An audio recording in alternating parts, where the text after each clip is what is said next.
work is an understatement, man. But I mean, anything worth having takes hard work. My name is Rashad Roper. A lot of people on social media know me as Really Rashad. Personal trainer, gym owner, motivational speaker.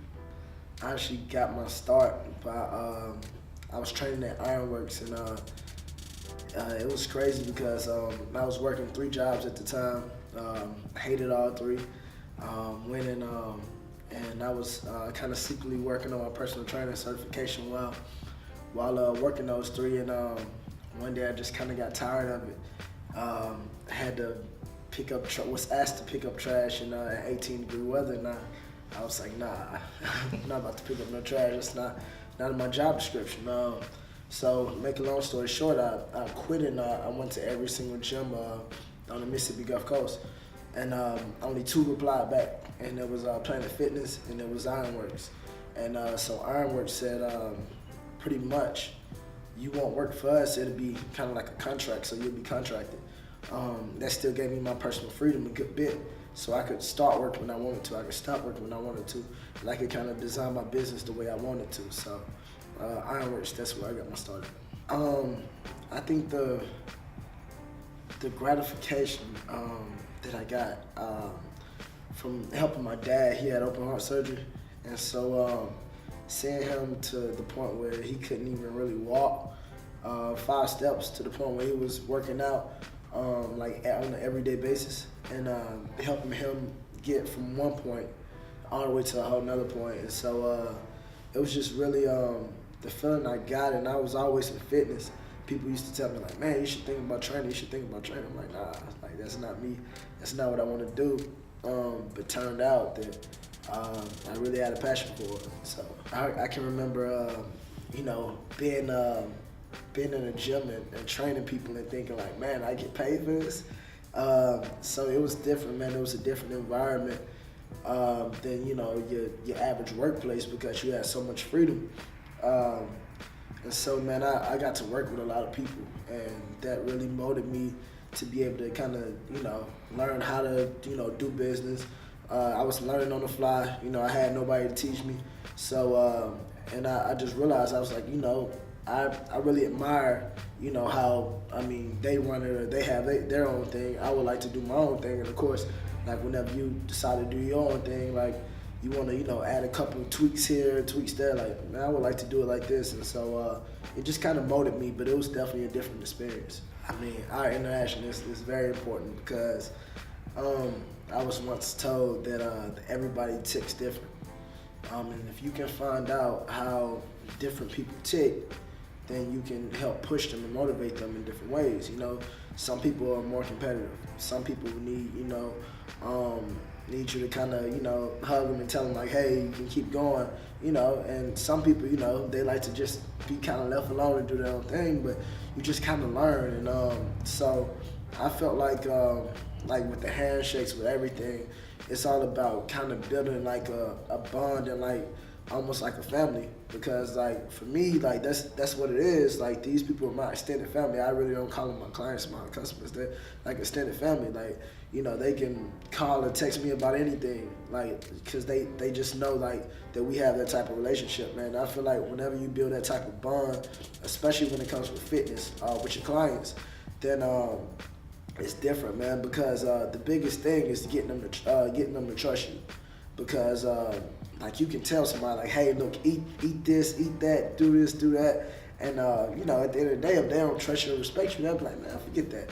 But like if they do, and they really like trust your words, and they trust the process and trust what you say, then they'll be like, all right, cool, like maybe I do need to do this. And then like once they start seeing a change within themselves and within their body, then they're like, all right, well, it's starting to work. Like he knows what he's talking about. But it's all about building that relationship and creating that trust. Because if that's not there, then like it'll never work. I just feel like that whenever I have kids, they deserve to see the best version of me. Whenever I have a wife, she deserves to see the best version of me. My family, my friends, my clients, they deserve to have the best version of me. And so I strive every day to become better. And so that's definitely the motivation.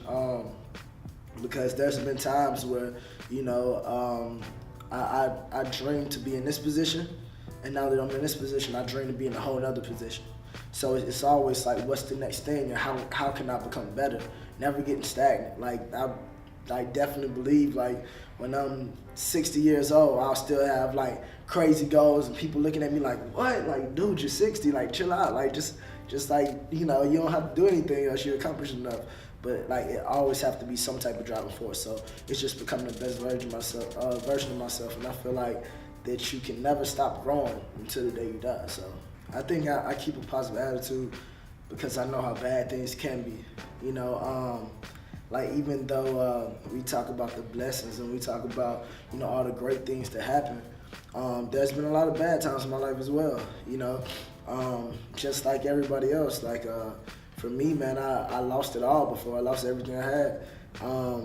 Car, house, fiance, over $150,000 in scholarships, and landed myself in prison, facing pretty much life in prison, 80 years in prison. And so I know how bad things can be, and I know that if you stay positive and remain positive, I know how it can change things. And I realize that everything I do have, I don't take it for granted. You know, because once you start taking things for granted, you forget that things can be taken away from you. And so, man, every single day I look at it as an opportunity. So I gotta stay positive. I gotta keep other people positive, because my experiences that I had to go through, other people might not have to go through. But in the same breath, like, I use my experiences and my driving force to help other people out. Because other people might have like something small and they think it's the biggest thing in the world. Oh man, my tire went flat today. Like, I'm having the worst day, you know. But like, it's kind of like, man, just take a step back, look at everything you do have, look at all the blessings you do have. You woke up to see another day. There's a lot of people that didn't wake up to see another day today. So I have to remain positive to keep everybody around me positive. So it's kind of easy. And I prime. I prime. And when I say prime, I wake up and I fill myself with positive thoughts every single day. You know, I wake up with a routine, and I feel like that's important. I wake up with a morning routine. I drink some coffee. You know, I kind of watch SportsCenter at first. Then, you know, after that, I turn it off. Kind of give me some water, exercise, fill myself with positive thoughts, and just relate it to others. So usually when I have somebody reach that goal, they've put a lot of hard work into it, because like people like quickly realize that whenever you trying to reach a fitness goal, it's not easy. Like, you gotta reject certain food, you gotta, you know, work out, stay consistent. And so man, it's a lot of hard work put into it, and I know the hard work that's put into it. So whenever they reach the goal and they like, you know, blowing up my phone, or we in here, and like they see like, you know, the inches going or the pounds going, like, man, I'm excited too. Like, that's the reason why I get into it. Like I say, man, the definitely the gratitude of it. And I'm looking at it like, man, like, we really did that. Not like you really did this, because like when I get a client, man, we in this together. Like, we're gonna work until we get there. Like, they like, how long is it gonna take? I'm like, well, look, this is the estimated time, but even if it takes longer, like, I'm there with you. So whenever they reach it, it's just like I reached it. I feel like life is a journey. Like, I don't even know the heights that I'm capable of right now. I can tell you some places that I would think I would be, you know, or some things that I would think I would do. But I honestly, I don't know. Like, a lot of people see my passion as being just, you know, working out and fitness. My passion is truly helping people. So as long as it's an extension of helping people and I feel like it's progression, then I'm there. So I can't even say where I see myself in 10 to 15 years. I do have goals. I have certain goals, certain things that I'm striving for. But I don't know. But I would say it should be somewhere that I would definitely, myself now, would be proud to see myself, you know, in 10 or 15 years. So.